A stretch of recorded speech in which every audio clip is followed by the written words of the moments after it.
Good evening. My name is Ken Mitchell. I'm here to discuss ammunition reloading. It's my goal to give you a brief overview of the reloading process of the .45 caliber ACP round. The course objectives are students should be able to identify all the tools and components associated with the reloading process, case inspection, case and bullet installation, and the finished product inspection. Who here would love to save a few bucks doing what they love? The average person could go down to the local sporting goods store and buy a box of ammunition for approximately $26. That figures out to about 52 cents a round. Here I can reload those same empty cases that have once been used for approximately 30 cents per round with all the components I have here today. First, I want to discuss the tools associated with the reloading process. Here's the finished round for the .45 caliber. We're going to take this dirty round that looks like so and turn it into this clean round. We use a specific tool called the tumbler to achieve this. A tumbler is a mechanism right there, and it uses red walnut shells, and it's shaken to put a shine on those dirty bullets and cases. Some other tools we need is a reloading guide that lists all the dimensions and measurements associated with each caliber bullet you decide to reload. And today we're using the .45 caliber ACP. This is a dial caliber that measures the actual dimensions of the case, bullet, and so forth. A wire brush to clean the inside of the case. A primer cleaning tool that cleans the base of the primer. A primer seating tool that levels the primer seat once the primer's been removed. A primer burring tool that removes any impurities in the primer seat. A case trimmer. A deburrer that takes burrs off the case itself. We have a die that knocks the primer out with this little pin right here, and it resizes the case. This is a case expanding tool, and this is the bullet insertion tool. These three tools are called reloading dies. This tool right here is a powder trickler, which dispenses powder onto this electronic scale in very small increments. We measure powder in grams. These are the cases we're going to be reloading today. Here is the actual projectile or bullet that we'll be using. These are the actual primers which start the combustion process within the bullet. This is a reloading press which these three dies are inserted to. And this is a powder dispenser which mechanically drops powder into a slide and dispenses it into a measuring scale that gets me really close to what I need. The powder we're using today is Hodgdon's HP38. It's what I use for my .45 caliber ACP rounds. So one of the first things we want to do is utilize the tumbler to clean the dirty shells. By doing so, you're removing any imperfections and whatnot so you can perform your first case inspection. We're going to take one of the clean cases, and what we want to look for is any cuts, dings, scratches, and whatnot that could cause a catastrophic failure upon the utilization of this round. Next, once we've identified that and done our visual inspection, we're going to clean the inside of the case. I'm going to use this wire brush and just gently twist in here to remove any residue from that red walnut shell. Upon doing that, it's good. You can use compressed air or you can just blow in it, like so. I'm going to set this right here. The next step I want to discuss is the primer removal. This little silver circle right here is called the primer. You'll notice it has a little indent in it, indicating it's been spent. Well, I have to insert the primer removal tool, or die, and the case inspection die. It just screws right in the top of your reloading press. Screw it down. It's tight. Once that's complete, You insert the empty case into the case holder.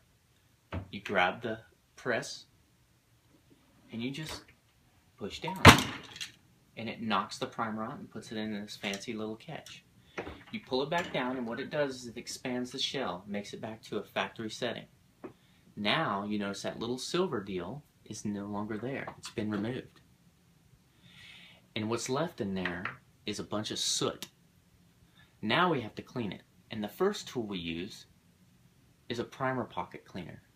We insert it in here and we just spin. A couple spins is all you need, and it makes it a little shinier. Next, we want to make it sure that that surface we just cleaned is uniform. So we'll use this fancy tool right here, and it cuts it and makes it flat, kind of like a level. Only a couple turns is needed, and it's done.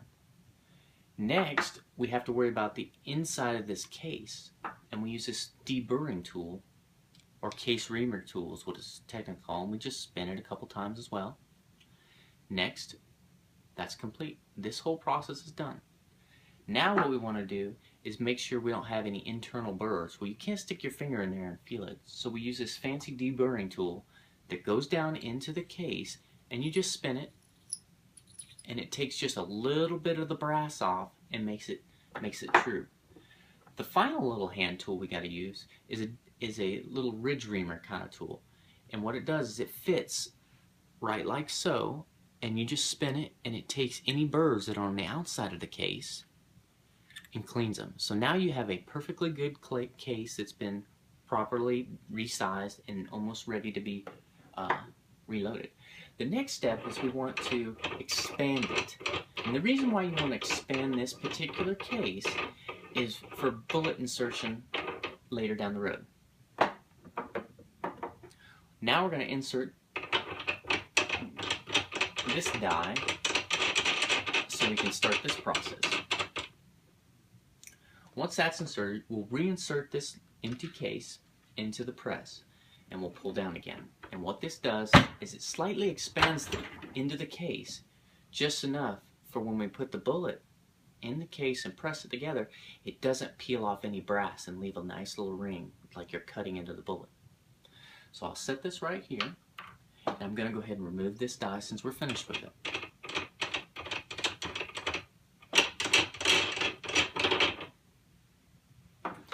I'm going to go ahead and install the bullet press die now for later down the road.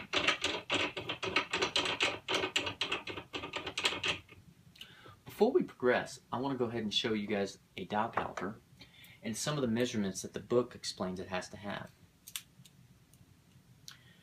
Now, the case cannot be longer than 0.898 of an inch. If it is, you have to trim it. Well, this particular case is 0.892, so we're well within factory standards. If it was longer, I would have to use this fancy tool here called a case trimmer. And it would shorten the case, and I would have to go back through the deburring process. Okay, once that's done, I want to go ahead and prep this case by installing the primer. To do so, you install the case back in here, and you raise the arbor back up. This little tool right here, if you've caught your eye earlier, is the actual primer installer. You take one of these brand new primers.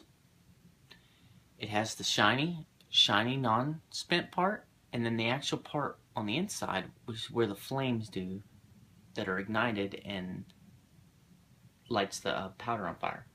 Make sure that that part is facing up. You push this in the arbor press here, and then you just pull down. And it pops out. Then you have to make sure it's flush. Remember how I showed you the spent case? See how it has the little dot in the center? And this one doesn't. This one's ready to receive the powder. So, the next step we're going to do is we're going to use our fancy little powder dispenser right here. Oh, one more step back. We got to, like I said, measure the overall case. I want to double check that since I put the primer in. Sometimes the primer sits out and you got to make sure it's fully seated. We're 8.93. That's still within limits. So now we're going to go ahead and do the powder dispenser.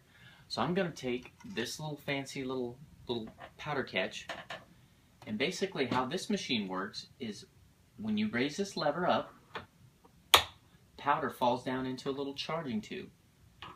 And then when you bring this powder back, or this charging handle back down, it dispenses the powder.